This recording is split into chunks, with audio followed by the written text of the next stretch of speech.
நாம் ஒவ்வொரு நாளும் கொஞ்ச நேரமாவது திக்ர் செய்யும். ஏதோ ஒரு திக்ர் அல்லாஹ் காலையில் மாலையில் திக்ர் செய்ய சொல்லி சொல்கிறான்.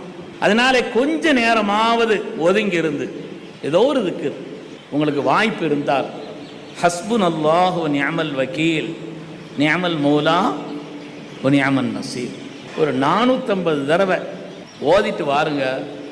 அல்லாஹ் 3 வாக்கியத்தை சொல்கிறான். இந்த திக்ர் ஓதுனா குர்ஆனில் 3 வாக்கியம் அல்லாஹ் சொல்கிறான். 3 வாக்கியம் ஃபன்கலபு பிநிஅமத்தின் மினல்லாஹ் வ ஃபضலின் லம் யம்ஸஸ்ஹும் ஸூ வத்தபஉ ரிضவானல்லாஹ். நிஅமத்துகள் நம்மை தேடி வரும். இந்த திக்ரை ஓதினால் நிஅமத்துகள் நம்மை தேடி வரும் அல்லாஹ் சொல்கிறான். இரண்டாவது, அல்லாஹ் நமக்கு தந்த பாக்கியங்களில் எந்த கெடுதலும் வராது. அல்லாஹ் நமக்கு தந்த பாக்கியம் ஃபضல், ஏதோ ஒரு அருள், உலகியல் ரீதியான ஏதோ, அதில் எந்த கெடுதலும் வராது. ரெண்டாவது அல்லாஹ் சொல்றான். மூணாவது, அல்லாஹ்வுடைய பொருத்தம் கிடைக்கும். அல்லாஹ்வுடைய பொருத்தம் கிடைக்கும்.